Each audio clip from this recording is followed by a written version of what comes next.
Kekasih-kekasih Tuhan, Shalom. Tuhan memberkati kita semua yang terus mengingat hari yang Tuhan khususkan untuk kita bersekutu sebagai satu keluarga Allah di rumahnya yang kudus. Sekali lagi, Shalom. Pembacaan dan tema disiapkan oleh Sinode sebagaimana yang kita tadi baca, Efesus pasal 5 ayat 17 hingga ayat yang ke-21.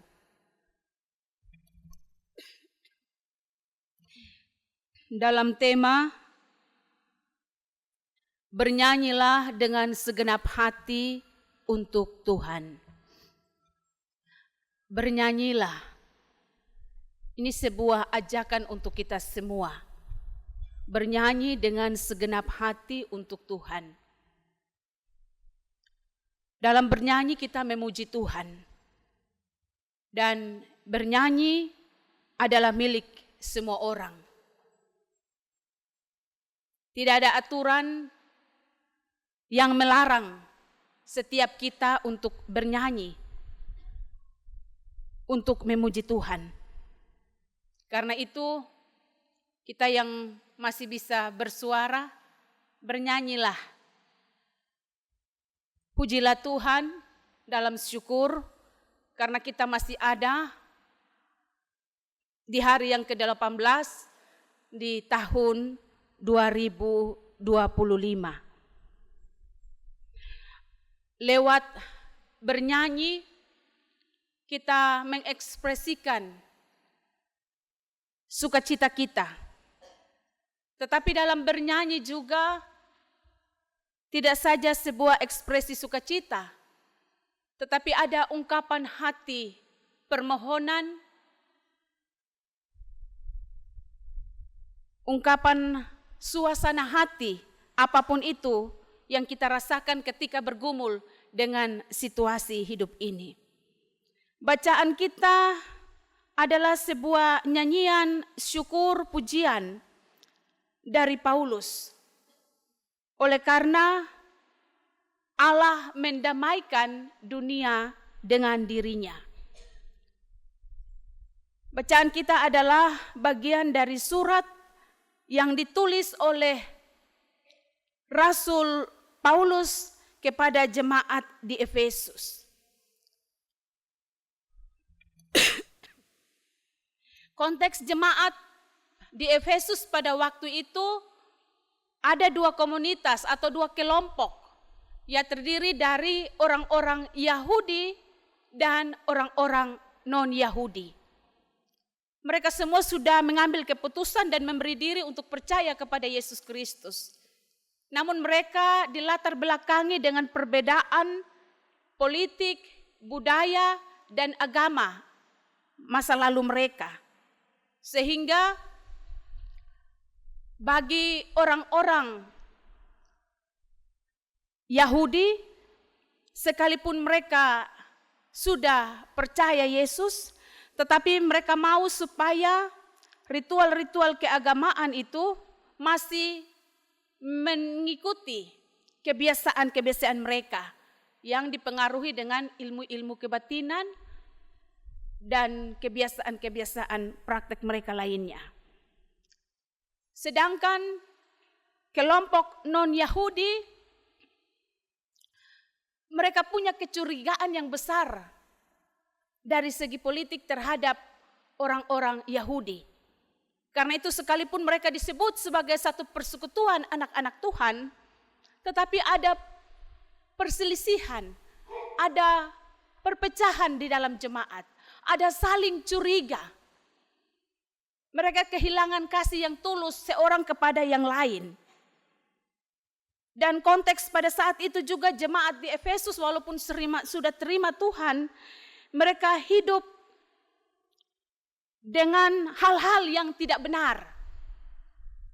Ada dalam penguasaan kemabukan, sifat iri hati, dendam, hal-hal yang tidak berkenan di hadapan Tuhan.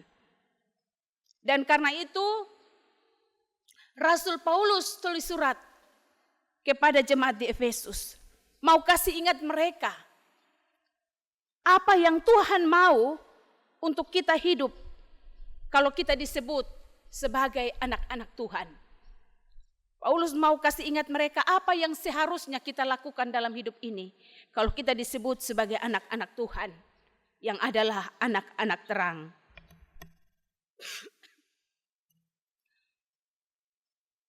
Karena konteks ini, kemudian Paulus katakan kepada jemaat Tuhan yang ada di Efesus, janganlah kamu bodoh. Bodoh dalam hal ini bukan tidak tahu apa-apa. Mungkin mereka pintar dalam ilmu pengetahuan. Mereka tahu segala sesuatu. Bahkan firman Tuhan yang berbicara kepada kita, anak-anak Tuhan dewasa ini, kita sama sekali tidak bodoh. Rata-rata pendidikan kita paling tidak tamat SD. Ada yang sarjana bahkan sampai doktor. Tetapi jangan sampai perkataan Paulus ini juga datang kepada kita yang hidup dalam kebodohan. Yang banyak berbicara tentang kebenaran firman Tuhan, yang bilang kenal dan tahu Yesus Kristus, tetapi kita disebut bodoh karena tidak hidup sebagai anak-anak Tuhan.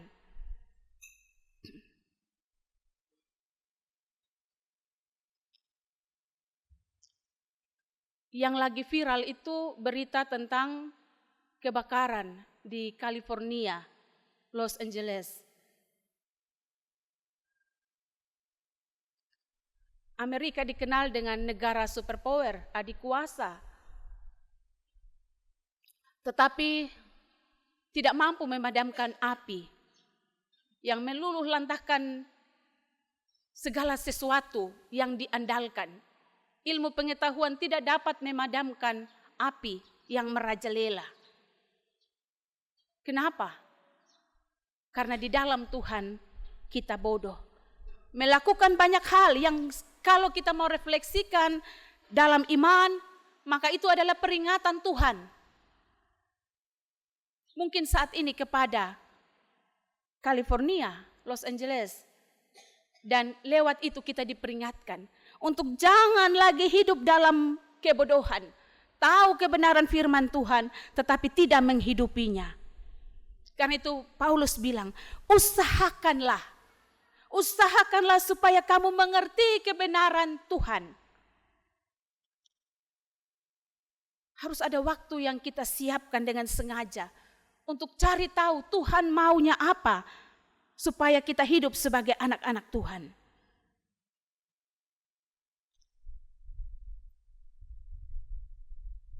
Ayat selanjutnya dikatakan, janganlah kamu mabuk oleh anggur.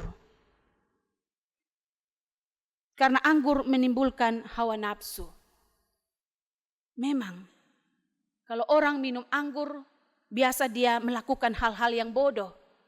Kalau sudah berlebihan, anggurlah yang menguasai dirinya. Sehingga dia tidak mampu mengontrol diri ataupun dikontrol oleh orang lain. Dia tahu mungkin itu tidak baik, dia buat. Karena memang sudah bodoh.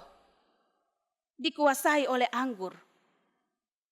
Ada dalam kaitannya dengan kenapa harus berkata-kata seorang kepada yang lain dengan mazmur, kidung puji-pujian dan nyanyian rohani.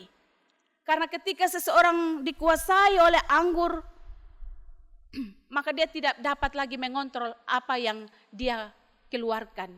Mungkin cacian, makian, umpatan, hal-hal yang bisa membawa pada kehancuran diri sendiri, kehancuran persekutuan, bawa dalam perselisihan atau permusuhan yang berkepanjangan. Karena orang sudah terlanjur sakit hati dan orang simpan itu. Padahal dia melakukan dalam kebodohan karena dikuasai oleh anggur. Dan karena itu firman Tuhan juga datang kepada kita dan ingatkan kita. Supaya hendaklah kamu penuh dengan roh. Dan dalam kaitan dengan bernyanyilah dengan segenap hati untuk Tuhan, maka bersyukurlah kalau kita dapat diberikan kesempatan untuk mengekspresikan apa yang ada dalam hati kita lewat pujian dan sebuah nyanyian. Nyanyian bukan sekedar kata-kata, tetapi nyanyian membawa kita untuk menghayati bagaimana kehadiran Tuhan yang melibatkan diri di dalam kehidupan kita. Karena itu, song leader, musik tidak sekedar untuk kemeriahan sebuah jalannya liturgi, tetapi mengantar kita ada dalam penghayatan untuk merasakan hadirat Tuhan.